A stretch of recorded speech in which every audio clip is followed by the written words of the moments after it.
जी। अच्छा जी, अब थोड़ी देर के लिए अज्यूम करते हैं ये सवाल ख़त्म हो गया यहाँ पे, ठीक है। वैसे ये सवाल को आगे नहीं पढ़ना आप लोगों ने, वो परेशान हो गए खाम खा। मैं सिर्फ आपको ये समझाना इसलिए चाह रहा हूँ कि हो सकता है मैं होमवर्क में एक सवाल दूँ जिसके अंदर 2-2 साल बाद रीवैल्यूएशन हो रही हो। भाई सिखाने के लिए 1-1 साल बाद वाली रीवैल्यूएशन इसलिए पकड़ी जाती है कि मेरा वर्किंग शॉर्ट रहे, एंट्रीज कम रहें, लेकिन 2 साल बाद 3 साल बाद भी तो सवाल में रीवैल्यूएशन हो सकती है। तो ये इसलिए सिखा रहा हूँ, अब ज़रा गौर फरमाइएगा। मिसाल के तौर पे, ये सवाल नहीं है असल, मिटा दूंगा इसलिए कोई नोट ना करे, ओके। मिसाल के तौर पे अगला साल बढ़ा तो डेप्रीसिएशन अगले साल, चूंकि स्ट्रेट लाइन मेथड है तो सेम टू सेम, तो फिर ट्रांसफर यानी कि हशर के साथ नशर, वो तो एंड तक चलना है। ये नोट कोई ना करे, ये सवाल नहीं है, ये मैंने सवाल थोड़ी देर के लिए अज्यूम किया है कि 17 में कोई रिवैल्यूएशन नहीं हो, तो 17 के अंदर फिर डेप्रीसिएशन आ गई और ट्रांसफर की फिगर आ गई। ये 700 बच गया और ये सौती हालात को खामोश कर लें। जी बेटा, तो बेटा किधर से सवाल आया है? हाँ, तो क्या हम हर साल रिमेनिंग लाइफ डिवाइड करते हैं? स्ट्रेट लाइन मेथड है ना, स्ट्रेट लाइन मेथड में दोबारा कुछ ना हो तो हम हर साल यही करते जाएंगे। 18 में भी यही होगा, 19 में भी यही होगा, 20 में भी यही होगा, यहां तक के 9 साल खत्म हो जाए। अब आपका जो जहन में आ रही है ना बात, वो ये है कि वे रिमेनिंग लाइफ निकालें। अगर फिर रिमेनिंग लाइफ निकालनी है ना, तो फिर आप 900/9 नहीं कर सकते, फिर आप 800/8 कर लें, तब भी ठीक है। बट मैंने ये करने नहीं दिया आपको, ताकि ये याद रहे स्ट्रेट लाइन मेथड में कॉस्ट पर हर साल लाइफ डिवाइड होती है या रेट लगना है, और एक बार रीवैल्यू हो जाए तो फिर वो नई समझो कॉस्ट टाइप चीज बन गई, रीवैल्यूड अमाउंट। तो फिर आगे कभी दोबारा चेंज ना आए तो उसी पे हर साल रेट लगना है, उसको डिवाइड करना है। तो ये आंसर तो सेम ही आता है, पर मैं बुक वैल्यू को इसलिए नहीं पकड़ने देता कि वो फिर रिड्यूसिंग बैलेंस मेथड जरा कंफ्यूज होने लग जाता है, ठीक है। कोई क्वेश्चन? अच्छा, मैं क्या रहा था, ये 2017, ये बेटा प्लीज कोई नोट ना करे, प्लीज, ये गलत है। मतलब गलत नहीं है, ये सवाल वो नहीं है जो आपको असल में किताब के अंदर गिवन है, नोट्स में गिवन है। ये थोड़ी देर के लिए हमने इसको अज्यूम किया, ठीक है। क्या अज्यूम किया मैंने कि अगर 2017 में दोबारा रीवैल्यूएशन ना होती तो एसिड तो चल रहा है, बाकी निज़ाम सारा वैसे ही चल रहा है, डेप्रीसिएशन भी चलनी है। फिर statement of changes in equity के एक्सट्रैक्ट्स की बात करें तो share capital, retained earnings, revaluation surplus, opening 1 January 17, closing 31 December 17,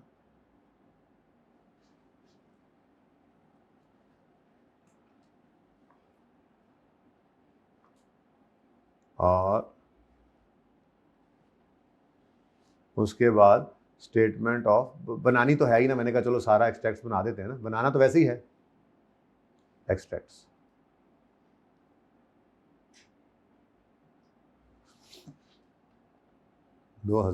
as on 31 December 2017 equity, फिर बस मैं बीच वाली चीज़ों को मिटा दूंगा और अपना असल सवाल कर लेंगे। अब हमने क्या अज्यूम किया, 17 में दोबारा रीवैल्यूएशन ना हो, सिखा रहा हूं ये चीज़, ठीक है। अगर दोबारा 17 में रीवैल्यूएशन ना हो तो अगले साल डेप्रिसिएशन तो आनी है 100, सेम ही आएगी, स्ट्रेट लाइन मेथड जो है हर साल 100-100, और ये हर साल 50-50। इसका मतलब यहां पर डेप्रीसिएशन एक्सपेंस कितना आ जाएगा, ऊपर जगह छोड़नी है किसी वजह से, डेप्रीसिएशन एक्सपेंस यहां पर आ गया 100, ठीक है। प्रॉफिट कुछ अज्यूम करो यार, 150, ठीक है जी। प्रॉफिट कितना आ गया जी, बहुत हालात खराब हैं, कोविड आया हुआ है, प्रॉफिट्स कम आ गए, ठीक है। अब 150 रुपये, तो फिर तुमने बोला था 350। खैर अभी तो ट्रिपल फिगर में पहुंच गए, अब मसला तो कोई नहीं, अब इसका मकसद तो वैसे ही पूरा हो चुका हुआ है। अब जो मर्जी ये बताता रहे, 750 भी बता दे तो खैर है, 350 ही लिख लेता हूँ, अब इसकी क्या बात मोड़ू मैं, बच्चा है मेरा। उसके बाद OCI के अंदर कुछ भी नजर नहीं आया, ठीक है। यहां पर क्या आएगा, ओपनिंग बैलेंसेस कितना, शेयर कैपिटल तो सेम ही चल रहा है 1027 और 400, ठीक है। अब बैठो भाई अपनी अपनी गड्डियों पे, निकलो चलो शाबाश। तो भाई एक ही गड्डी है हमारे पास, लाल वाली गड्डी है, एम्बुलेंस है, यहां पे आ गया ये कितना 350, ठीक है। तो प्रॉफिट 2017 का आ गया, लेकिन OCI में कुछ है ही नहीं कि वो इधर आए रिवैल्यूएशन सरप्लस में। OCI में आपके सिलेबस में है ही एक चीज, रिवैल्यूएशन सरप्लस। तो वो जिस साल में रिवैल्यूएशन होगी उस साल में रिवैल्यूएशन सरप्लस या लॉस आएगा। फिर वहां से वो निकल कर चेन इक्विटी में चला गया, तो फिर वो उस साल का नहीं रहा, अगले साल के अंदर फिर वो ऐसे ही है जैसे रिटेन अर्निंग्स हैं, वो उस साल का प्रॉफिट नहीं होती, ठीक है ना, वो तो कई सालों का प्रॉफिट। ऐसे ये सरप्लस किसी साल में आया था, पड़ा है, ठीक है। अब होगा क्या, प्रॉफिट आ गया इधर, अब ईयर एंड पे तो फिर वही मसला आना है। क्या मसला आना है भाई, डेप्रिसिएशन तो इस साल भी क्या है 100, आम हालात में डेप्रिसिएशन होनी थी 50, लेकिन इस रीवैल्यूएशन सरप्लस जो पिछले साल है उसी की वजह से अब ये मुसीबत पड़ी हुई है कि इस साल भी 50 डेप्रिसिएशन ज्यादा है। तो फिर इसने तो अपने अब्बू को इस साल भी यही कहना है, अब्बू इस साल फिर वही हुआ है, आपके दोस्त के बच्चे की वजह से, वो पिछले साल जो आया था, ठीक है, उसकी वजह से हमें 50 रुपए का नुकसान हुआ है। कोई बात नहीं, ले लेते हैं नुकसान, ले लेते हैं नुकसान, बोलो। यहां से 50 निकाल लिए, इसका मतलब ये ट्रांसफर, इधर लिखा है नहीं ट्रांसफर, ट्रांसफर टू क्या होता है जी, ट्रांसफर टू रिटेन, तो ये फिर क्या आ गया, ट्रांसफर टू, ओके। अब होगा क्या, ये 700, ये 1427, और ये कितना बच गया, ये अब हर साल कम कहां हो रहा है स्टेटमेंट इन इक्विटी के अंदर। इसलिए कभी भी इसके साथ आपने दोबारा नहीं लिखना रिवैल्यूएशन सरप्लस डेबिट, यानी अगर यही वाली एंट्रीज जो मैंने अभी कार्ड देनी है, अगर यही वाली एंट्रीज मैं करूं 17 में, अगर यही हो जैसे मैं कह रहा हूं, यानी दोबारा रीवैल्यूएशन ना हो, तो जनरल एंट्रीज कैसे होंगी, कोई एंट्री नहीं, कोई एंट्री नहीं, क्योंकि ये एंट्रीज तो हैं ही किसकी, यानी for the year ended 31 December 2017 अगर मैं जनरल एंट्रीज करूं और मैं अज्यूम क्या करके चल रहा हूं, दोबारा रीवैल्यूएशन नहीं हुई, तो फिर रीवैल्यूएशन की ये दो एंट्रीज हैं, रीवैल्यूएशन नहीं होगी तो ये एंट्रीज अगले 9 साल दोबारा रीवैल्यूएशन ना हो तो अगले 9 साल ये दोनों एंट्रीज नहीं होनी, लेकिन अगले 9 साल डेप्रीसिएशन की 2 एंट्रीज होंगी, एक असल डेप्रीसिएशन की, दूसरी इंक्रीमेंटल डेप्रीसिएशन की ट्रांसफर की, ठीक है, डन। ये बात समझ आई है।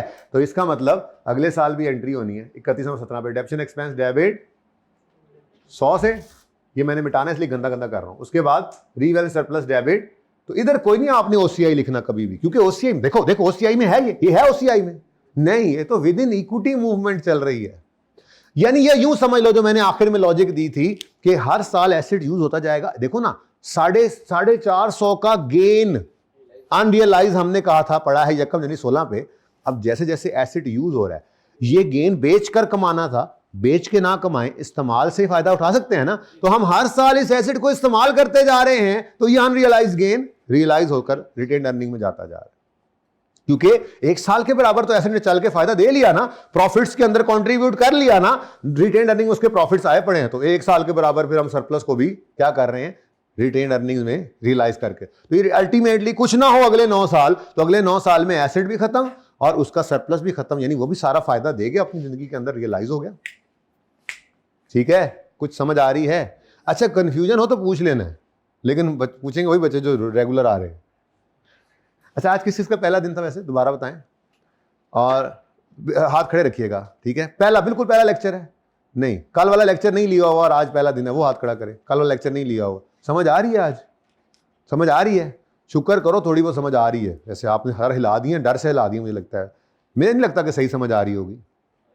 चलो अल्लाह का शुक्र भी करो, लेकिन कल वाला लेक्चर पढ़ोगे तो असल समझ जो इनको आ रही है ना इस वक्त, बाकी बच्चों को असल वाली समझ वो आपको नहीं आ रही है अभी भी, मैं बता रहा हूँ, सच्ची बता रहा हूँ, वैसे पूछ लो इनसे, इनका लेवल और होता जा रहा है, ऐसे ऐसे ऐसे ऐसे। अच्छा जी, real surplus debit, retained earnings credit, और ठीक है, तो फिर यहां से ये शेयर कैपिटल, ये मैंने कच्ची लस्सी की तरह पढ़ाया आज लेक्चर को, और कुछ भी नहीं है ना, कुछ किया ही नहीं नया। रीवैल्यूएशन बेसिकली मैंने 2 सवाल कराने की कोशिश की है, फनकारी लगाई है। बिल्डिंग की भी बुक वैल्यू, अब इधर देखो शेयर कैपिटल में क्या आ गया 700, रिटेन्ड अर्निंग में, और ये देखो हर साल कम होता जाएगा, पर इधर कोई मूवमेंट नहीं है इसकी। वो जिस दिन आया था सरप्लस ओसीआई उस दिन प्रेजेंट हुआ था, और फिर आ गया था चेन इक्विटी में। जैसे जिस दिन आया था ये 207 का प्रॉफिट, उस दिन 420 आपका नंबर प्रॉफिट आया था, उस दिन रिटेन्ड अर्निंग में आ गया। दोबारा तो ये 450 पीएनएल में नहीं आया, तो रिटेन्ड अर्निंग में पड़ा है। अगले साल का प्रॉफिट आया, आखिर रिटेन्ड अर्निंग में बैठ गया। अब तीसरे साल में ये 207 तो नहीं आया, तो फॉर द ईयर होता है। ऐसे ही जिस दिन रीवैल्यूएशन करोगे सरप्लस या लॉस आएगा फॉर द ईयर, सरप्लस है या लॉस है। अभी लॉस को भी ट्रीटमेंट देख लेते हैं, फिलहाल सरप्लस आ गया फॉर द ईयर। वो कब आया था 2016 में, 2016 में आया, नजर आके इधर पहुंच गया। अब 17 में नहीं हुई रीवैल्यूएशन तो नहीं आया, 18 में नहीं होगी, नहीं आया, तो इधर फिर कोई मूवमेंट नहीं आएगी। तो ये विद इन इक्विटी मूवमेंट है, इसलिए ये बहुत अहम चीज है जो लिखी हुई थी, रीवैल्यूएशन सरप्लस इन ओसीआई। और यहां पे कोई नहीं, एक छोटा सा लफ्ज नहीं है, ये पूरी साइंस है इसके पीछे। ओके, और यही स्टेटमेंट इक्विटी के अंदर और फाइनल अकाउंट के पर्चों के सवाल के अंदर या एक्सटेक्स के सवाल के अंदर जाके यहीं से मार पड़ती है। तो इसीलिए हमने फिर पहले दिन से रोला डाल लिया, शेयर आया शेयर आया शेयर आया, असल में आ जाएगा तो टेंशन नहीं होगी ना फिर। ठीक है जी, ये 700। अच्छा जी, अब ये तो गलत सवाल की पिक्चर ले लें, मतलब ये यहां से पिक्चर ले लें पूरी एक दफा, क्योंकि ये मैंने अब चेंज करना है। ये उस सूरत में है कि दोस्त, अच्छा अगर मिसाल के तौर पे अब तीसरे साल में रीवैल्यूएशन हो जाती है, यानी इससे अगले साल में रीवैल्यूएशन हो जाती है, तो क्या करेंगे?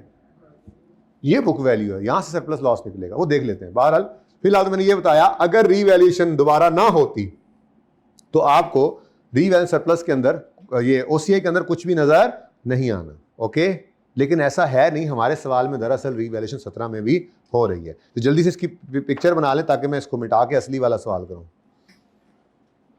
कंफ्यूजन तो नहीं गई? क्या हाल है भाई, कुछ समझ आ रही है? कैसे हो सकता है यार? वैसे यानी हम 10 दिन के वेलियां मारते रहे, तुम लोगों को 11वें दिन भी समझ आने लग गई। सही से बता रहे हो, तो इसका मतलब फिर पूरा मौका है अभी जिंदगी के अंदर, एकदम पकड़ सकते हो। लेक्चर पूरे करने हैं बस इस वीक के अंदर, जो इस वीक के अंदर लेक्चर पूरे कर लेगा इंशाल्लाह इस दफा पास भी हो जाएगा। चैलेंज दे दिया मैंने, challenge accepted, challenge accepted. 10 lecture ऐसे पूरे होने से, वो पैकेज वाले लेक्चर थे रमजान में, पूरे 2 घंटे भी हम नहीं पढ़ते थे, है ना, 1.5 पौने 2 घंटे पढ़ रहे थे। पहले दो लेक्चर तो वैसे ही आप ट्रिपल स्पीड में सुन लेने हैं, इंट्रो है।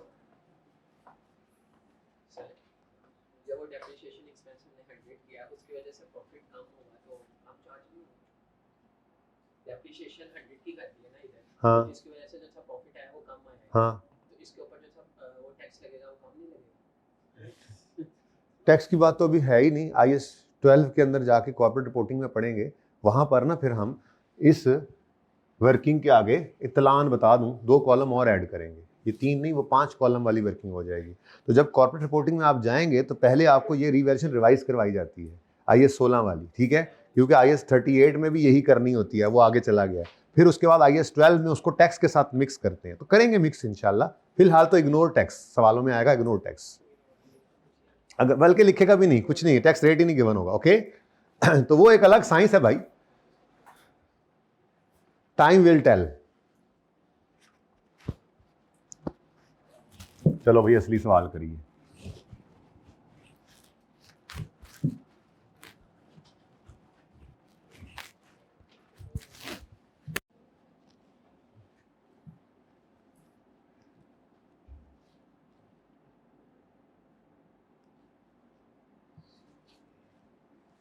अच्छा जी, आओ असल सवाल की तरफ। यहां तक कोई मसला? 2017 तक कोई, 16 तक कोई मसला? और क्योंकि ये रीवैल्यूएशन सरप्लस आया था, फिर उसके बाद ईयर एंड पे हमने कहा इसमें से 40-50 निकाल कर इधर फेंक दो, तो ये कम हुआ है, ये बढ़ा है और ये कम हुआ है, इसलिए वो डेबिट क्रेडिट हो रहा है। जब गेन आया तो क्रेडिट हुआ, वो गेन आकर चेन इक्विटी के अंदर आ गया। अब इस गेन में से हमने कुछ गेन को निकाल कर रिटेन्ड अर्निंग को दिया है, तो फिर क्रेडिट नेचर की चीज में से कुछ कम किया तो डेबिट हुआ। ठीक है, हाँ जी, चलें आगे। यहां तक को मसला बोलो, आ जाओ फिर अपने सवाल पे। सवाल था ये, यकम जनवरी 16 पर रीवैल्यूएशन हुई थी 900, यकम जनवरी 17 पे फिर रीवैल्यूएशन हो रही है। ओए होए होए होए, फिर रीवैल्यूएशन हो गई। तो रीवैल्यूएशन के दिन क्या करेंगे? अब ये गौर फरमाएं, कलर में डिफरेंट कर रहा हूं ताकि हर साल अलग कलर में नजर आए वर्किंग में। ठीक है, तो यकम जनवरी 17, अब ये ईयर एंड पे होगा तो भी ऐसा ही होगा, टेंशन नहीं लेनी। लेकिन फिलहाल जो सामने हो रहा है वो तो देखो। डिफरेंट सवाल दिमागों में आ रहे थे आपके। नहीं, अगर ये 31 दिसंबर पे होता तो होगा, तो देख लेंगे। नहीं, ये मिड में आ जाए तो देख लेंगे। अच्छा सर, पहले सरप्लस आया फिर लॉस आया आ रहा है इस सवाल में, सॉरी। तो पहले लॉस आ जाए तो सरप्लस आ जाए तो लॉस पे लॉस आ जाए तो, और भाई कुछ भी नहीं होगा, रूल्स वही रहने हैं जो एक बार सीख लेंगे इंशाल्लाह। कल तक रिविजन पूरी हो जाएगी, फिर ये तो आप बेशक करते रहना। ठीक है, अब यकम जनवरी 2017 पे एक लाइन खाली छोड़ेंगे और रीवैल्यूड अमाउंट, यही है ना रूल।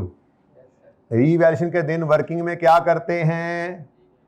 एक लाइन खाली छोड़कर रीवैल्यूड अमाउंट लिखते हैं। अब सवाल में से रीवैल्यूड अमाउंट देखकर आओ तो रीवैल्यूड अमाउंट कितनी है जी?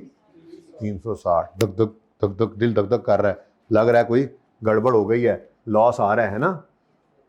यकम जनवरी 17 पर 360 पर एसिड को लेके आना है। अब 800 से 360 पे लाना है, तो एसिड को बढ़ाओगे या कम करोगे? बढ़ाओगे या कम करोगे? कम करना है। कितने से? 400। ओए होए होए होए, लॉस आ गया। सिर्फ लॉस नहीं आया, लॉस आ गया। अब रीवैल्यूएशन सरप्लस की बजाय एसिड के अंदर कमी। बेटा एसिड के अंदर कमी खुशी की बात होती है ना? यस सर, ऑटो पे लगे हुए हो। नहीं, एसिड के अंदर कमी दुख की बात होती है, इसीलिए लॉस लिखा है। एसिड के अंदर इंक्रीज, इजाफा, बढ़ना, ये खुशी की बात होती है। ऑटो पे यस लगा हुआ है तुम लोगों का, मैंने नोट किया है। अच्छा, अब रीवैल्यूएशन लॉस आ गया। ठीक है, रीवैल्यूएशन लॉस आ गया। ट्रांसफर की एंट्री तो वैसे ही होनी है, लेकिन सरप्लस या लॉस की एंट्री करने के वक्त एक मसला आएगा। वो मसला क्या है? मिसाल के तौर पे, बल्कि पहले थोड़ी देर नोट ना करें, मैं फिर गलत लिख रहा हूं कुछ। ठीक है, लॉस है, बोलो आया नहीं है, लेकिन फ्यूचर में आ जाएगा जब हम बेचेंगे। ऐसा ही है ना? बेचा तो नहीं है ना अभी हमने, लॉस। अब फ्यूचर का लॉस तो प्रूडेंस कहता था आज ही बुक कर लो। क्या ख्याल है? इसको तो अनरियलाइज्ड कह के तो ओसीआई भी नहीं डालना होता, ऐसे ही है ना? तो फ्यूचर के लॉस को आज ही बुक कर लो। तो यहां पर एक तीसरा कॉलम ऐड करेंगे जिसका नाम है पीएनएल। ये बस 3 ही कॉलम है आपके सिलेबस में, और जब आप कॉर्पोरेट रिपोर्टिंग में जाएंगे तो IAS 12 मिक्स होगा, तो इसके आगे 2 कॉलम्स आ जाएंगे। अभी आपके सिलेबस के अंदर FAR के अंदर ये 3 ही कॉलम्स रहने हैं। ठीक है, ओके। अब लॉस आया, लॉस कितना? अब पीएनएल है ना, तो पीएनएल को जो चीज कम करती है प्रॉफिट को, वो लॉस होता है। तो नेगेटिव के साथ ये लॉस आ गया। अभी नोट ना करिएगा प्लीज, थोड़ी देर में ये गलत हो जाना है। ये तो सही है, आपने बिल्कुल सही मुझे बताया कि फ्यूचर के लॉस को आपने आज ही रिकॉर्ड करना होता है। प्रूडेंस कॉन्सेप्ट यही कहता है फ्यूचर लॉसेस को आज ही रिकॉर्ड कर लें, ऐसे ही है। और बोलो, लेकिन एक मसला आ रहा है। वो मसला पता है क्या है? वो मसला ये है कि अगर आप वो 400 वाले सरप्लस को अपनी जगह छोड़ दें, ठीक है, इनफैक्ट फिगर्स क्या होंगे मैं उसकी तरफ नहीं जा रहा, मैं तो ये कह रहा हूं कि बैलेंस शीट के अंदर आपको रीवैल्यूएशन सरप्लस नाम की एक चीज नजर आ रही है, यानी फ्यूचर का गेन। और इधर आप कह रहे हैं कि पीएनएल के अंदर रीवैल्यूएशन लॉस को रिकॉर्ड कर लो, यही कह रहे हैं ना आप। अब एक अजीब सी सिचुएशन बन गई है। एक ही एसेट है, उस एसेट के बारे में हम कह रहे हैं फ्यूचर में 400 का गेन आएगा, दूसरी तरफ कह रहे हैं फ्यूचर में 450 का लॉस आएगा। तो कोई बात बन नहीं रही। तो आपके ख्याल में क्या करना चाहिए हमें? हैं? नेट करना चाहिए। क्या करना चाहिए? अगर हम नेट करें तो नेट करके क्या आएगा? ये 400 पूरा खत्म हो जाएगा और यहाँ पे 40 रह जाएगा। ये 400 और 440 अगर खत्म कर दें तो नेट में क्या बचा? 40 का लॉस। अब ये ठीक है, तो एक एसिड के बारे में एक ही बात कर सकते हो ना आप कि या तो वो फ्यूचर में गेन दे रहा होगा या फ्यूचर में लॉस दे रहा होगा। एक ही एसेट के बारे में कह रहे हैं फ्यूचर में गेन दे रहा, साथ ही कह रहे हैं फ्यूचर में, ये तो मुमकिन नहीं है ना। बोलो। अब फिर यहां से पता लगा कि अगर कभी आपको लॉस आएगा, अगर कभी आपको लॉस आएगा रीवैल्यूएशन पे, तो पहले आपने क्या देखना है, कोई पुराना गेन तो नहीं पड़ा, कोई पुराना सरप्लस तो नहीं पड़ा। अगर वो पड़ा होगा तो वो लॉस पहले उस सरप्लस को खाएगा। अगर मिसाल के तौर पे लॉस आता हमें 40 का, तो 40 का लॉस इसको खाता और बाकी भी फिर सरप्लस ही बच जाता, तो आगे कुछ भी ना जाता। ये लॉस 340 का आता, ये इसको खाता, आगे फिर भी कुछ ना जाता। लेकिन ये लॉस तो कितना हो गया, तो इतना लॉस आया, इतना लॉस आया कि सारे सरप्लस को खाकर भी कुछ बच गया, तो बचा खुचा लॉस फिर कहां जाएगा। ये यूं ही है, खुशियां आई थी, खुशियां वक्त के साथ साथ थोड़ी कम हो ही रही थी, लेकिन एकदम से गमों के इतने पहाड़ टूटे कि सारी खुशियों को खा गए। गम, लॉस, सरप्लस, खुशियां, तो पहाड़ लॉसा, मैंने बोला था लॉसा आया, इतने पहाड़ टूटे गमों के कि उन्होंने सारी खुशियों को भी खा लिया और गम फिर भी बच गए। कोई नहीं, खुशियां गम चलता रहता है, जिंदगी है, जिंदगी आगे चल के कल इंशाल्लाह तीसरी रिवैल्यूएशन करेंगे तो हो सकता है फिर खुशियां आ जाए, गमों के बाद भी खुशियां आ जाती है, तो चलता रहता है, तो दुनिया है, ठीक है। और सही है, जन्नत थोड़ा ही है कि बस चले गए तो चले गए, याशी है, यहां पे तो ऐसे ही है, और सही है। अब तरतीब क्या बनी, अगर कोई, अच्छा ऐसा भी हो सकता था पहली बार सरप्लस है, फिर सरप्लस आ जाता, अब सरप्लस आ गया तो सरप्लस में ऐड कर देंगे, ठीक है। अच्छा ऐसा भी हो सकता था पहली बार ही लॉस आ जाए, तो लॉस पहली बार वाला तो कोई सरप्लस नहीं पड़ा, सारा पीएनएल में चला जाना था, फिर लॉस के बाद फिर लॉस आ सकता है, लॉस पे सरप्लस, सरप्लस पे लॉस, ये सब सिचुएशंस एक ही तरतीब पे चलेगी, कोई चेंज नहीं आनी, इंशाल्लाह देखेंगे हम, ओके। फिलहाल तो पहली सिचुएशन क्या बनी, हमारे पास रीवैल्यूएशन के वक्त एक लॉस आ गया। लॉस आया है तो देखो प्रीवियसली कोई रीवैल्यूएशन सरप्लस एग्जिस्ट तो नहीं करता बचा खुचा। अगर कोई रीवैल्यूएशन सरप्लस प्रीवियसली एग्जिस्ट करता है तो ये लॉस पहले उसको खत्म करेगा, अगर फिर भी लॉस बच गया तो पीएनएल में चला जाएगा, और अगर लॉस कम पड़ गया तो सरप्लस कुछ कम होकर फिर भी सरप्लस ही आता रहेगा। मैंने जैसे मिसाल दी है, तुम ऐसे करके देख रहे हो, मिसाल दी तो है मैंने, इधर क्या, इधर वो कर लिया तुमने। मैंने क्या बोला, अगर सिर्फ 40 का लॉस आता तो इसने क्या देखना था, पहले कुछ सरप्लस तो नहीं पड़ा, पड़ा है तो इसको खा जाता, लेकिन खा के फिर क्या बचता, 360 का सरप्लस ही। मैंने कहा 340 का लॉस आ गया, तब भी ये इससे आगे नहीं जा पाएगा, इसको फतह नहीं कर पाया, लेकिन इधर तो लॉस आ गया। 440 के लॉस ने आकर देखा प्रीवियसली को सरप्लस एग्जिस्ट करता है, करता है, तो उसने क्या किया, पहले उस सरप्लस को खत्म किया, ठीक है। सरप्लस को खत्म किया, कितना, 400, बाकी क्या बच गया, ये 40 का लॉस पीएनएल में, पीएनएल में क्या जाएगा, 40 का लॉस। अब यहां पे क्या बच गया और यहां पे क्या आ रहा है, ठीक है। अब ये एंट्री भी आपको वर्किंग ही कराएगी, ऐसी बात नहीं है, आपको वर्किंग सारा कुछ करा दिया करेगी, तो ये एंट्री आपको वर्किंग से खुद ब खुद आपकी हो जाएगी, देखना। अभी फिलहाल तो मैं अपने असूलों पे वापस आ रहा हूँ, कायम हूँ। वो असूल क्या मैंने बनाए थे जी, रीवैल्यूएशन के दिन, रीवैल्यूएशन के दिन वर्किंग में क्या किया आपने, एक लाइन खाली छोड़कर रीवैल्यूएशन रीवैल्यूड अमाउंट लिखी है, और सरप्लस नहीं, आज क्या आ गया, लॉस। ये सरप्लस को हम पीएनएल में नहीं देखेंगे अभी, लेकिन लॉस को क्यों, क्योंकि फ्यूचर का लॉस, प्रूडेंस कॉन्सेप्ट कहता है अनरियलाइज्ड लॉस को आज ही रिकॉर्ड कर लो। लॉस अनरियलाइज नहीं होता, लॉस, फ्यूचर का लॉस भी प्रूडेंस कॉन्सेप्ट कहता है कि अक्लमंदी का तकाजा ये कि आज ही। आप एनआरवी लॉस नहीं पढ़ के आए, एनआरवी लॉस रिकॉर्ड करते थे ना, क्यों करते थे, इन्वेंट्री तो अभी बिकी नहीं है, तो अनबिक्ड है आपके पास, फ्यूचर में लॉस आने, प्रूडेंस कॉन्सेप्ट कहता है आज ही रिकॉर्ड करो। आपने डाउटफुल डेट, बैड डेट तो है ना, रिटर्न ऑफ हो गया, डाउटफुल डेट को भी रिकॉर्ड करते थे, क्यों करते थे, वो तो फ्यूचर में भागेंगे, तो फ्यूचर के लॉसेस को आप आज ही रिकॉर्ड करते हैं, प्रूडेंस कॉन्सेप्ट का यही तकाजा है।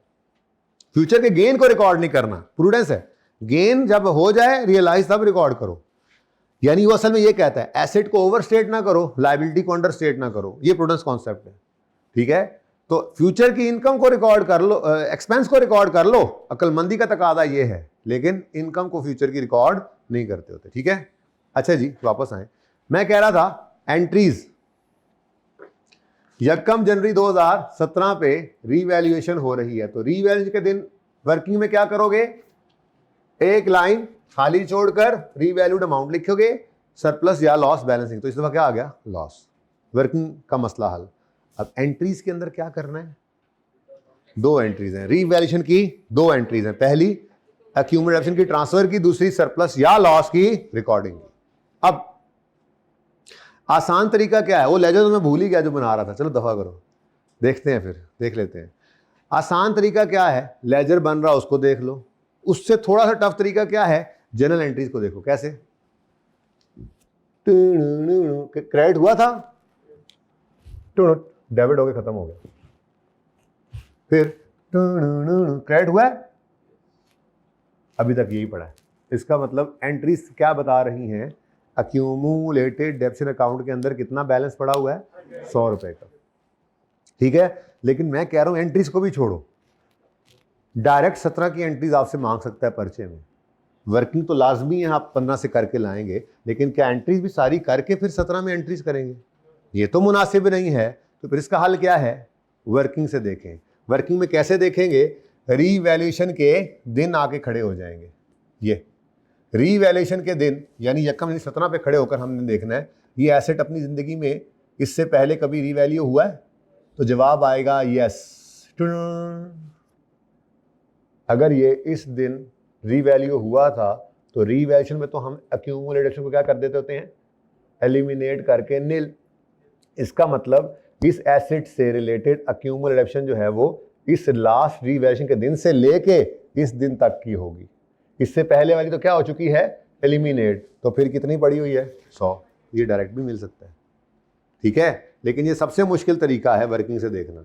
बट ये देखना आ जाए तो कोई मोहताजी नहीं रह जाती है, ठीक है। लेजर अगर आप बना रहे हैं साथ साथ, बना दूं फटाफट लेजर, उसके अंदर आपको 17 के साल के स्टार्ट में कर ही देते हैं, एंट्रीज ही करनी है। ये तो सो ही गए, लेजर अच्छे खासे ओपन हुए हुए थे जी। 16 वाले साल में क्या किया था हमने, सबसे पहले ट्रांसफर की एंट्री की थी, उसके बाद चिरागों में रोशनी नहीं रही थी। इसको जरा इधर ले आते हैं, जरा ऐसे जरा दिल कर रहा था, टाइम भी तो वेस्ट करना है ना, अड्डे पे आ गए हैं, सवारियां भी तो पूरी करनी है ना।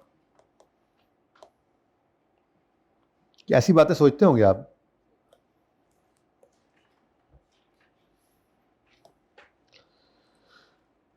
अच्छा जी, अब ये 16 के अंदर हमने किया था accumulated action debit acid credit, ये एंट्री हो गई थी, ठीक है। फिर building debit surplus in OCI credit, और ओसीआई से होकर वो रियल सरप्लस के लेजर में आ गया। तो बिल्डिंग डेबिट कितने से, 450 था, ब्लू ईयर चल रहा है, 450।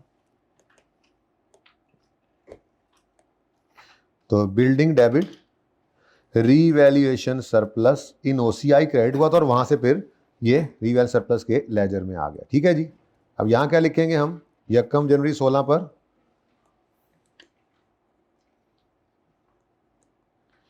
यकम जनवरी 16 बिल्डिंग डेबिट और रीवैल्यूएशन सरप्लस क्रेडिट। तो यहां पे लिख देंगे हम बिल्डिंग, और लगा दो मेरे जिम्मे आमिर, लगा दो, ये सेट ना करना कि रोज इधर आके क्यों ऐसा करता है, पूछना ना किसी से, मेरे जिम्मे लगा देना बस, ये सर कर रहे हैं जो कर रहे हैं जी। तो रीवैल्यूएशन के दो entries, accumulated debit acid credit, acid debit surplus in OCI credit, और ओसीआई से होके ये बेसिकली क्या है, ये चेंज इन इक्विटी वाला कॉलम है जो लेजर में बना हुआ, जैसे रिटेन अर्निंग का लेजर होता है, ये वो है, ओसीआई से होके इधर पहुंच गया, ठीक है। चलें आगे, फिर क्या हुआ जी, ईयर एंड पर depreciation debit accumulation credit surplus debit retained earning credit, इतना सा काम है। ये तो देखो, ये जानबूझ के मैं साथ करा रहा हूं ताकि ये पक्का हो जाए, क्योंकि अब कल से मैंने ये लेजर नहीं बनाने, लेकिन जब हमने पहुंचना है पीपी के नोट पर, तो नोट तो कुछ भी नहीं, ये तो एसेट और एक्यूमुलेशन के लेजर की ही स्टेटमेंट फॉर्म में कन्वर्जन का नाम होगा। तो उस वक्त फिर मैं डायरेक्ट नोट बना रहा हूँ, तो कॉलम के अंदर यूं लिखा होगा एसेट अकाउंट में, opening, addition, disposal, transfer, revaluation, closing, वो स्टेटमेंट फॉर्म में लिखा होगा। तो वो क्या होगा, आपके दिमाग के अंदर ये लेजर बना हुआ होगा, इसलिए बना रहा हूं। तो जरूरत ही नहीं है, मैं इतना आसान काम करा रहा हूं, क्यों करा रहा हूं, मुश्किल के लिए तैयार कर रहा हूं आप, ठीक है। तो depreciation expense debit accumulated depreciation credit कितने से जी? 100 से। और उसके बाद revaluation surplus debit retained earnings credit कितने से जी? 50। ठीक है। उसके बाद साल खत्म हुआ तो 31 दिसंबर 16 पर क्लोजिंग एसेट कितना आ रहा है? ये 900 आ रहा है तो सही है। अब यही हमारे पीपी के नोट के अंदर एसेट अकाउंट का जो लेजर होगा ना, वो लेजर स्टेटमेंट फॉर्म में, तो क्लोजिंग में वो फेयर वैल्यू दिखाएगा। ये सही, ये निशानी होगी, सही सवाल जा रहा है कि एसेट अकाउंट क्या शो कर रहा है। अब इसी को तो कहते हैं कि हम इसको उठाकर फेयर वैल्यू पे ले गए। लेकिन ये फेयर वैल्यू बैलेंस शीट में नजर तब आ सकती है अगर ईयर एंड पे रिवैल्यूएशन हो। अगर ईयर के स्टार्ट पे रिवैल्यूएशन हुई है तो फिर अभी डेप्रिसिएशन होना भी बाकी है।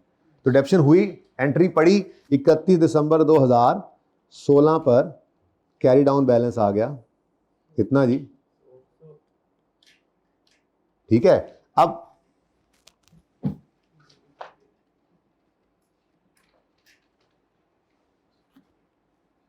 इसको भी क्लोज कर दिया हमने 31 दिसंबर 2016 पर, कैरी डाउन आ गया 400। तो ये आप बेशक देख लो, यही आपकी बैलेंस शीट के अंदर चीज़ें नज़र भी आ रही हैं। ठीक है। बैलेंस शीट में आपको बिल्डिंग नज़र आ रही है 900 माइनस 100 800 पे, चेक कर लो, लेजर की ज़रूरत ही नहीं पड़ी, वर्किंग से ही एक्सट्रैक्ट्स बने।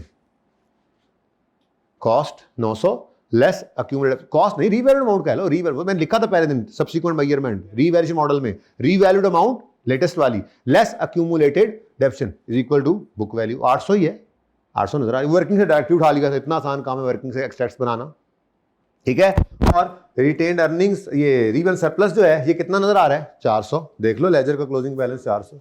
तो ये लेजर्स बनाने की इसलिए जरूरत नहीं पड़ती है कि हम वर्किंग से डायरेक्ट ही उन चीजों पे पहुंच रहे हैं। लेजर नहीं मांगेगा आपसे, तो नोट मांगेगा, तो इस लेजर को स्टेटमेंट फॉर्म में कन्वर्ट करना है, तो वो दिमाग में लेजर होगा तो इजी रहेगा वो, इसलिए ये सारी एफर्ट चल रही है। पर्चे में सवाल नोट का आता है 80%, और अगर नहीं आएगा तो एक्सट्रैक्ट्स आ जाएंगे, वो भी यही है, देख रहे हो। तो IAS 16 कुछ नहीं है, लेकिन आलू है, आलू हर जगह पे पड़ा हुआ। इसका अपना सवाल, यानी मैं अगर हिसाब लगाऊं ना, हिसाब, ये जिन्होंने लेक्चर नहीं पढ़े उनको बता रहा हूं इंपॉर्टेंस, अगर हिसाब लगाऊं ना, हिसाब, तो तकरीबन 30 से 35 नंबर पर्चे में इसी के होते हैं। अब आपको इतने कैसे हो सकते हैं भाई? देखो, इसका अपना सवाल आ गया 15 से 18 नंबर का, इसका अपना सवाल आ जाता है। उसके बाद ये दूसरे टॉपिक्स में भी मिक्स है, IAS 40 के साथ मिक्स होकर आ जाता है, 23 के साथ मिक्स होकर आ जाता है, 20 के अंदर इसकी एडजस्टमेंट आ जाती है। चलो ये तो हो ही गए। इसके अलावा IAS 8 चेन इक्विटी और IAS 8 के अंदर ये पड़ा होगा, फिर उसके बाद फाइनल अकाउंट के अंदर इसकी एडजस्टमेंट होगी, NPO के अंदर इसकी एडजस्टमेंट होगी, कैश फ्लो के अंदर इसकी एडजस्टमेंट होगी, you name the topic. Ratios के अंदर पता होगा, इसका तो डिस्कशन इसकी भी हो रही होगी। यानी कोई ऐसा टॉपिक आपको नहीं मिलेगा जिसके अंदर ये आपको ना मिले। तो बहुत इंपॉर्टेंट है ये, लेकिन है वही जो हमने 10 दिन में पढ़ लिया। मजाक से हट के कह रहा हूं, बाकी तो उसी की प्रैक्टिस है। अब ये मैं क्या कर रहा हूं, मैं अब फनकारी क्या लगा रहा हूं, मैं आपको नोट तैयार कर रहा हूं, बता नहीं रहा। रिवैल्यूएशन तो मैंने आपको सिखा दी थी कल, हाँ ये आज थोड़ा सा रहता है, फिर कल तीसरी रिवैल्यूएशन के साथ मजीद पक्का हो जाएगा, तो रिवैल्यूएशन के जो पॉसिबल केसेस हैं वो आपको समझ आ जाएंगे। ठीक है, सही है। अब 17 के अंदर क्या करेंगे जी, बोलें। सबसे पहला काम, क्लोजिंग बैलेंस को ओपनिंग बना लें। ठीक है जी। तो 1 जनवरी 17 बिल्डिंग 900, ओपनिंग 1 जनवरी 17, तो ये वही 100 है जो हमने वर्किंग। तो देखो क्या हमें जरूरत है इनको बनाने की, हम बगैर लेजर को देखे ही हमने ये डिसाइड कर चुके थे कि 1 जनवरी 17 जिस दिन एसेट रीवैल्यू हो रहा है उस दिन अक्यूमुलेटेड डेप्शन अकाउंट के अंदर क्या बैलेंस पड़ा हुआ है? 100 है। कोई जरूरत इसको बनाने की अब, लेकिन पक्का कर रहे हैं बस। ठीक है ना, आइंदा थोड़ी मैं बनाऊंगा, मैंने कहा कल से मैं नहीं बनाऊंगा ये, इंशाल्लाह। ब्रॉड डाउन कितना, तो बस ये मैं आपको बता रहा। तो 17 में हम खड़े थे। ठीक है, और सही है। चलो फिर छुपा दो। ये तो हम वैसे ही डिसाइड कर लिया हमने कि एसेट एक्यूमुलेशन अकाउंट के अंदर क्या पड़ा हुआ है? 100। कोई एंट्री से देखे तो देख ले, 50 क्रेडिट हुआ था, डेबिट होके एलिमिनेट, नील। 100 क्रेडिट हुआ था, अभी कुछ नहीं हुआ, इसको डेबिट नहीं हुआ, तो ये पड़ा है। लेकिन इससे भी बेहतर तरीका क्या है, रीवैल्यूएशन के दिन आगे खड़े हो जाओ।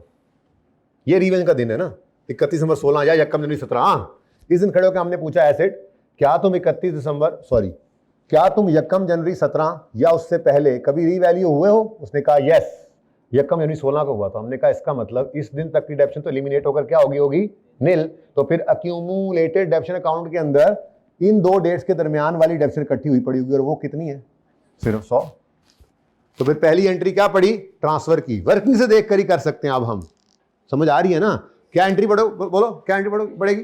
Accumulated depreciation debit, asset credit, building credit, कितने से? 100 से। उसके बाद हाँ जी, उसके बाद क्या करेंगे जी? उसके बाद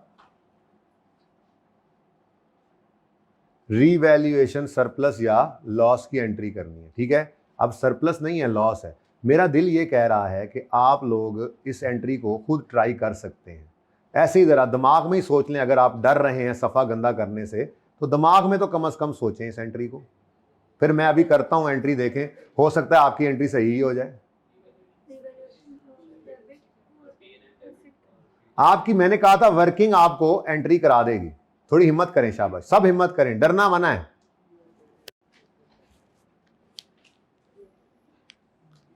डरना मना है। कर लें दिमाग में कर लें एंट्री, कुछ भी नहीं होगा भाई। ये देखो, इसकी नेचर, ये क्या हो रहा है? क्रेडिट। कम तो क्रेडिट, इसकी नेचर कम हो रहा है तो डेबिट। इसकी कोई नेचर नहीं है। प्लस है तो बढ़ रहा है, पीएनएल, पीएनएल का बढ़ना क्रेडिट होता है, और माइनस है तो मतलब डेबिट हो रहा है। अब यही एंट्री है, यही एंट्री है, ठीक है? आप तो बेसिक वर्किंग की तरतीब से कर लो, दो लाइनें छोड़कर। सबसे पहले बिल्डिंग क्या हो गई जी? बिल्डिंग क्रेडिट, कितने से? 440, ठीक है? नेक्स्ट क्या है जी? रीवैल्यूएशन सरप्लस, सरप्लस डेबिट हो रहा है। रीवन सरप्लस का लेजर डेबिट हो रहा है। भाई पॉज करा रहे हैं भाई, क्या हो गया यार जी? भाई की बैटरी खत्म हो गई थी।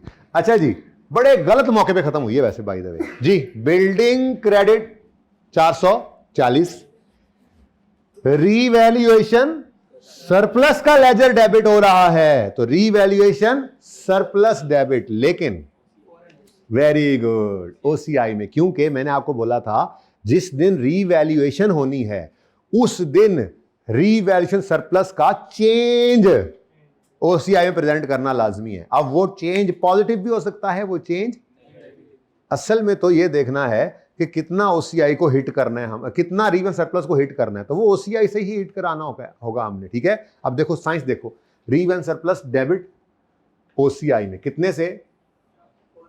400 से। और बैलेंसिंग फिगर कहां फेंक दो अब?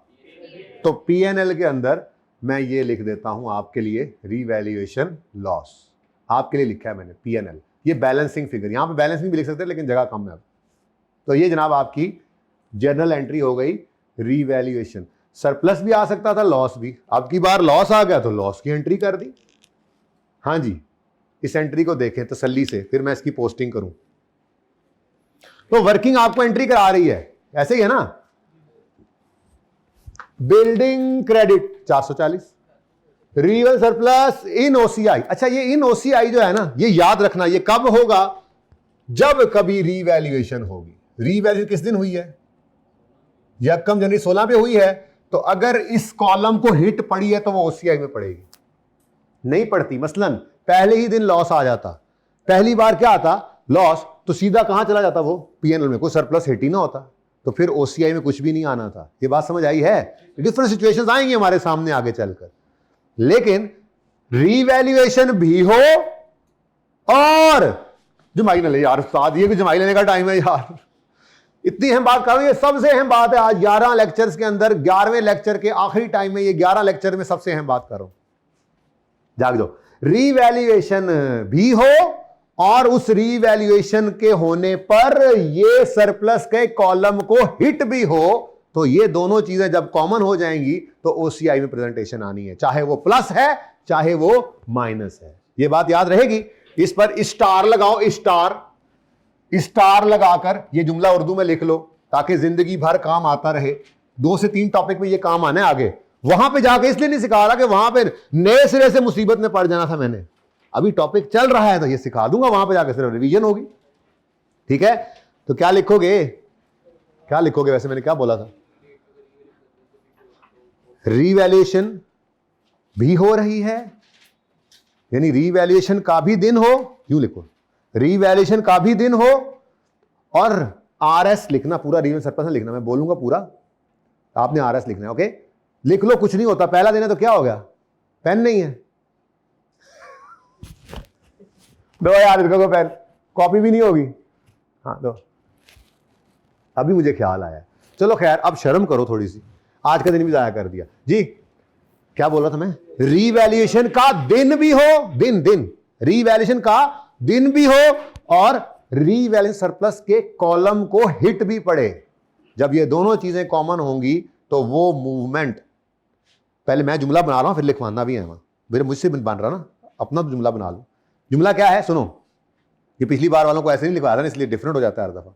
रीवैल्यूएशन का दिन भी हो और रीवैल्यूएशन सरप्लस के कॉलम को हिट भी पड़े, चाहे वो प्लस की हिट है या माइनस की, वो कहां नजर आएगी, ओसीआई में। ठीक है, अब यही जुमला लिख लो बस, ये बन गया, रीवैल्यूएशन का दिन भी हो, नंबर 2, और रीवैल्यूएशन सरप्लस के कॉलम को हिट भी लगे, चाहे प्लस चाहे माइनस, वो ओसीआई में शो करेंगे, वो चेंज प्लस माइनस, वो चेंज ओसीआई में शो करेंगे। आखिरी बार सुनो, रीवैल्यूएशन का दिन भी हो और रीवैल्यूएशन सरप्लस के कॉलम को हिट भी पढ़े,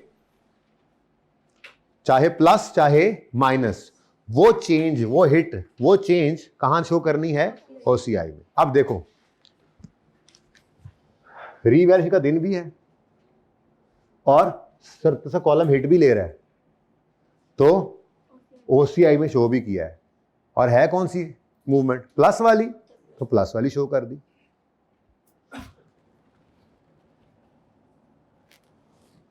सरप्लस को, अच्छा ये तो क्लोजिंग है ना, this 0 plus this is equal to this, इसकी कोई एंट्री नहीं है, ये क्लोजिंग की कोई एंट्री नहीं, ठीक है ना, एंट्री तो इसकी होनी है 450 की। अब रीवैल्यूएशन सरप्लस को तो ये भी हिट लग रही है, लेकिन रीवैल्यूएशन का दिन नहीं है, इसलिए ये 50 की एडजस्टमेंट आपको इधर नजर आई है, इसने ओसीआई को हिट नहीं किया, ठीक है, बल्कि हाँ 16 वाला साल है। ओके, ठीक है ना, तो याद रहेगी ये बात। अच्छा रीवैल्यूएशन का दिन भी आ गया और रीवैल्यूएशन सरप्लस को हिट भी पड़ रही है, तो फिर ये हिट ओसीआई में शो करनी है, चाहे प्लस हो चाहे माइनस। अब देख लो, यहां पर प्लस था, सरप्लस बढ़ रहा था, तो ओसीआई में credit, credit surplus gain profits credit बढ़ते हैं, तो क्रेडिट पॉजिटिव नजर आया, ऐसा ही है। रीवैल्यूएशन का दिन आया और सरप्लस के कॉलम को हिट भी लग रही है, तो ये हिट ओसीआई में शो करनी है। ओसीआई में कितने लिखे है, ये ओसीआई में, ये हिट ओसीआई में शो करनी है, तो कर दी। अब गौर से देखो, ये सरप्लस क्रेडिट हो रहा है या डेबिट हो रहा है, तो पीएनएल या OCI statement of comprehensive income के आइटम्स है ना, इनमें लॉसेस एक्सपेंसेस डेबिट होते हैं और इनकम्स गेन्स क्रेडिट होते हैं, तो ये नेगेटिव होकर शो होगा लाइक लॉस, ठीक है। तो अगर मैं यहां पर इसको प्रेजेंट करूं इस एंट्री को, तो ये एंट्री यूं पड़ी है, चेक करो जरा, अक्यूमुलेशन डेबिट बिल्डिंग क्रेडिट, ये तो बैलेंस शीट के आइटम्स है, मैं ओसीआई की बात कर रहा हूं। तो revaluation surplus in OCI credit कितने से, डेबिट कितने से, 400 से। डेबिट मतलब नेगेटिव लॉस है ये। अब यहां पे मैंने क्या लिखा, रीवैल्यूएशन सरप्लस ही लिख दिया, सरप्लस ही लिख दिया, इसके आगे क्या लिख दिया, चेंज, आपको समझाने के लिए। चेंज पॉजिटिव है तो क्रेडिट है, गेन है, चेंज नेगेटिव है तो लॉस है, डेबिट, ठीक है, सही हो गया। तो revaluation surplus in OCI debit, P&L debit, revaluation loss कितना 40 और बिल्डिंग क्रेडिट। डन, ये बात समझ आई? ठीक है, एंट्री नजर आ रही है? ओके, अब इससे होगा पता है क्या, चलो बाद में देखते हैं क्या होगा, आगे बढ़। अगला काम क्या करना है जी, टाइम ही मुक गया है, पास पेपर 1 और 4 नहीं ना करवाया। देखो फिर मैं कच्ची लस्सी की तरह बढ़ता जाता हूँ, इसलिए कहा था पहले करा लो। वो जो मैंने अगला सवाल कराया था 17 में रिवर्स ना हो तो वो आज प्लान में नहीं था। अब आप लोग नहीं पहले सवाल कराएंगे तो ऐसे ही वो रहता रह जाना है। मैं तो फिर ऐसी लंबी बात करते ही जाता हूँ, मजा आ रहा होता है, बंदा कहता है चलो नई चीज़ अच्छा ये भी बता दूँ, ये भी बता दूँ, ये भी बता दूँ। अब गया सारा लेक्चर। डेप्रिसिएशन की एंट्री कराओ, बल्कि पहले कैलकुलेशन करवाओ। डेप्रिसिएशन का रूल क्या है, रीवैल्यूड अमाउंट पकड़ेंगे, कितनी है 360, ठीक है जी। तो रीवैल्यूड अमाउंट 360 पकड़ी और इसी दिन यकम जनवरी 17 पे जिस दिन की अमाउंट उठाई है उसी दिन की खड़े होकर रिमेनिंग लाइफ निकालनी है। तो अगर यकम जनवरी 15 पे एक एसेट आया था, अच्छा निकालनी हमेशा हिस्टोरिकल कॉस्ट से लेकर है, ठीक है ना, यकम जनवरी, अनलेस के कोई एस्टिमेट चेंज हो जाए, अभी कोई एस्टिमेट चेंज नहीं हुआ, ठीक है, ओके। रीवैल्यूएशन अगर यकम जनवरी 15 को एक एसेट आया था, उसकी लाइफ 10 साल थी, तो यकम जनवरी 17 तक कितने साल गुजर गए, 2, तो कितने रिमेनिंग है, तो जनाब ये आपने हशर कर दिया, कितना 45। अच्छा, अब डेप्रिसिएशन की एंट्री क्या पड़ी, 31 दिसंबर 17 पर depreciation expense debit, accumulated depreciation credit, कितने से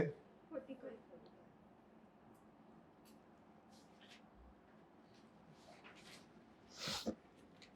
ठीक है। अब ये डेप्रिसिएशन यहां पे कितनी आ जाएगी, यहां तक कोई मसला? अच्छा, अब अगर रीवैल्यूएशन ना हुई होती तो डेप्रिसिएशन 50 रुपए आया करती थी, हमेशा देखना वहीं सही है, ओरिजिनल हिस्टोरिकल कॉस्ट से। आम हालात में यानी रीवैल्यूएशन के अलावा अगर सिचुएशन होती तो डेप्रिसिएशन कितनी आती, 50। अब की बार रीवैल्यूएशन हुई है डाउनवर्ड, और डाउनवर्ड रीवैल्यूएशन की वजह से डेप्रिसिएशन एक्सपेंस क्या हो गया है, आम हालात की निस्बत कितना 45 यानी 5 रुपए से कम हो गया। अब इसके कम होने का असर प्रॉफिट पे क्या पड़ा होगा, ऐसी तरह मैं कर देता हूं आपको समझाने के लिए कि ये कम हुआ तो प्रॉफिट इस वजह से 5 रुपए से बढ़ गया, ठीक है जी, ओके, बात समझ आई? सिचुएशन उलट गई, अपवर्ड रीवैल्यूएशन हुई थी तो डेप्रिसिएशन बढ़ी थी तो प्रॉफिट कम हुआ था। अब डेप्रिसिएशन के बढ़ने की वजह आउटसाइड पीएनएल थी और उसका असर, डेप्रिसिएशन का असर इनसाइड पीएनएल पड़ा हुआ था, तो हमने यहां पे आके ट्रांसफर की एंट्री से काम चला लिया था। डन। इस साल क्या हुआ है, अपवर्ड नहीं डाउनवर्ड रीवैल्यूएशन हुई है।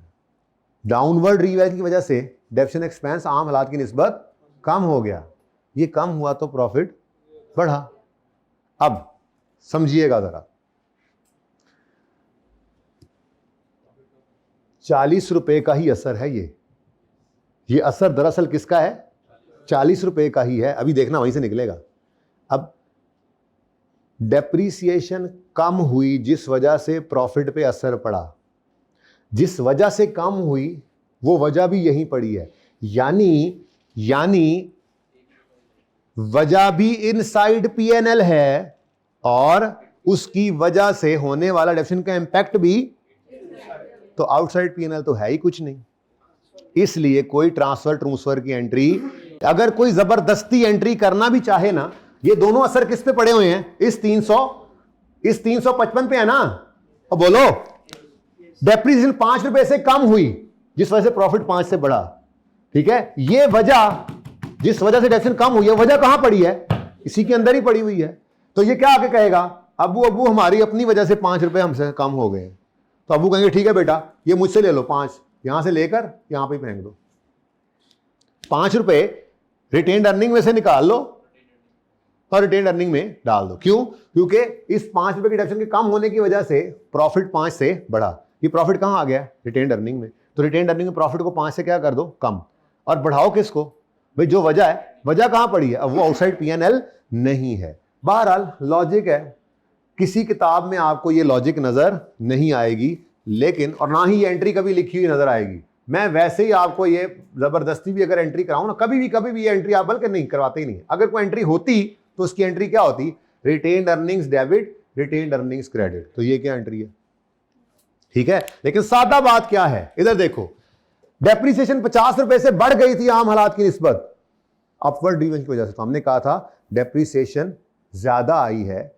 जिस वजह से आई है वो वजह आउटसाइड पीएनएल है, तो इसका कसूर था, प्रॉफिट कम हुआ और गेन हमें रिकॉर्ड नहीं करने दिया गया था। तो हमने कहा था कि जी अगर डेप्रिसिएशन बढ़ गई है, उस वजह से प्रॉफिट कम हुआ है और उसकी वजह आउटसाइड पीएनएल पड़ी है, तो फिर इनमें लड़ाई पड़ गई, तो ये हमने सुलह करा दी ट्रांसफर करके। लेकिन यहां पर वजह भी भाई इनसाइड पीएनएल है, इसी 40 का असर है। कैसे 40 का असर, अभी दिखाऊं, नशर करके देखो, नशर कितना होगा, ये देखो 40 का लॉस को डिवाइड बाय 8 करो, क्या आता है, वही 5 है। नहीं, डेप्रिशिएट तो कर ही नहीं रहे हम, एंट्री भी इसलिए नहीं कर रहे, पर वर्किंग के अंदर इसको करना है लाजमी। उसकी वजह कल बताऊंगा इंशाल्लाह, जब तीसरा गेन, बल्कि कल बताऊंगा एक सवाल के अंदर। अगर ये करें ना तो हमारी एंट्री आगे वो गेन या लॉस आगे गलत निकल आता है, इसलिए करना जरूरी। एंट्री तो मैंने पहले काटी है, ठीक है, लेकिन ये वर्किंग के अंदर इसको कम जरूर करना है। अब एक मसला आ गया, ये नेगेटिव फिगर है, अगर मैंने इसमें से मजीद 5 नेगेटिव लिखा तो ये तो 45 हो जाएगा, जबकि मैं कह रहा हूं इसको क्या करना है, हमने आहिस्ता आहिस्ता कम ही करना है, इसकी कोई एंट्री नहीं होनी, +5। अब 31 दिसंबर 2017 आएगा तो बुक वैल्यू एसेट की क्या हो जाएगी, 300, और यहां पर ये -35 आएगा। ये -35 कहीं नजर नहीं आना, और ना ही ये +5 की कोई एंट्री होनी है। वर्किंग में क्यों किया है मैं अभी प्रूव नहीं कर सकता, एक तो टाइम भी बहुत ऊपर हो गया, वैसे भी मैंने नहीं करना था आज प्रूफ। ये फिर जिस किसी सवाल के अंदर तीसरी रीवैल्यूएशन होगी, कल होगी ना, मुझे फिर एंड पे याद करा देना, फिर मैं इसको प्रूफ करूंगा कि अगर ये +5 ना लिखें तो अगले साल के अंदर जाके गेन लॉस सही नहीं निकलता, इसलिए ये करना जरूरी है।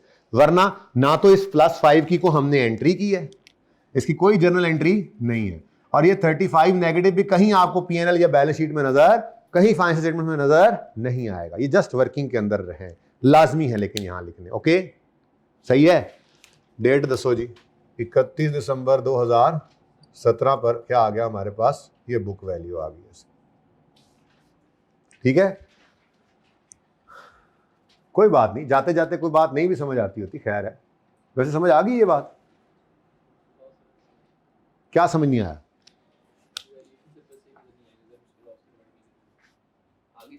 हाँ यहां तक समझ आ गई, आगे क्या होना है वो तो मैंने अभी किया नहीं ना। वो आप कहते हैं भाई मुझे अगली बात समझ नहीं आएगी, लॉस कैसे, सरप्लस कैसे गलत आएगा, वो जब आएगा तो बताऊंगा। अभी तो तीसरा साल नहीं, 2 साल, ये 31 दिसंबर 17 तक ये एंट्री क्यों नहीं करनी, समझ आई है। एंट्री क्यों नहीं करनी है, क्योंकि डेप्रिसिएशन का इंपैक्ट भी पीएनएल में पड़ा है, और जिस वजह से डेप्रिसिएशन इंपैक्ट हुआ है, ये कम हुई है डेप्रिसिएशन, वो भी उसी के अंदर ही है। इसलिए अगर कोई जबरदस्ती करे भी तो retained earning debit, retained earning credit कर सकता है, पर कोई जरूरत नहीं है। किताबों में ये लॉजिक भी कहीं लिखी नहीं हुई है, बस एंट्री ही नहीं होती, ठीक है। उसके पीछे रीजन यही है, अनरियलाइज्ड गेन था, उसको हम आहिस्ता आहिस्ता रियलाइज करा रहे हैं, तभी ये एंट्री पड़ रही है। लेकिन यहां पे तो लॉस है, तो फ्यूचर के लॉस में तो कुछ अनरियलाइज रख के रियलाइज नहीं करते हो, तो सारे का सारा रिकॉर्ड कर देते हैं। वो अलग बात है कि हमारे सवाल में पहले कुछ सरप्लस था, वो खाकर बचा कुचा लॉस पीएनएल में आया, ठीक है, सही है। क्लोज कर रहा हूं इसको मैं। अब ये जनाब अपनी गाड़ी पे बैठेगा, अपनी गाड़ी पे बैठा और सरप्लस में आया, और देखो बेहतरीन हो गया ना, काम खा गया, ये देखो खत्म हो गया। जब एक सरप्लस ही खत्म हो गया तो ट्रांसफर ट्रूसफर कहां से आना है, ठीक है। ये सॉरी नेगेटिव है ये, तो ये जनाब आपका सवाल हो गया खत्म। तो ये ऐसी तरह वो मैंने जो एक्स्ट्रा काम कर गया हूं ना, तो एक ओसीआई में -400 नजर आया था, इधर आ गया। अब ये कितना होगा, अब ट्रांसफर ट्रूसफर भी कोई नहीं है, तो सरप्लस होगा तो ट्रांसफर होगा, लॉस है तो फिर लॉस तो इधर आता ही नहीं है स्टेटमेंट इक्विटी के अंदर, वो तो रिटेन्ड अर्निंग में पड़ गया और वहां पे पड़ा हुआ है, तो वहीं पे लॉस है, वहीं पे इंपैक्ट है, तो इसलिए कोई एंट्री नहीं करते। कुछ उम्मीदें समझ आ रही होगी इस बात की, ठीक है। बोलो क्लोजिंग 1382, और ये देखो सरप्लस क्या हो गया, 0, वर्किंग से मैच कर रहा है अभी भी, सरप्लस क्या हो गया, सही है, ठीक है। हाँ जी, शेयर कैपिटल 700, 1382, रिटेन्ड अर्निंग्स 0 लिखूं या मिटा ही दूं इसको? मिटा ही देता हूं, ये तो नजर ही नहीं आएगा ना, आपका गया, खत्म हो गया, ठीक है। और एसिड की बुक वैल्यू 315 पे पड़ी, ठीक है। तो इसको जरा जूम आउट कर दो भाई, इनको सारी पिक्चर सामने होनी चाहिए। ये अल्टीमेट हो गया काम। ये जो आपको ये दिखाया ना, ये नेगेटिव करके इधर आना, ओए होए होए, इसके बाद फिर कुछ नहीं है।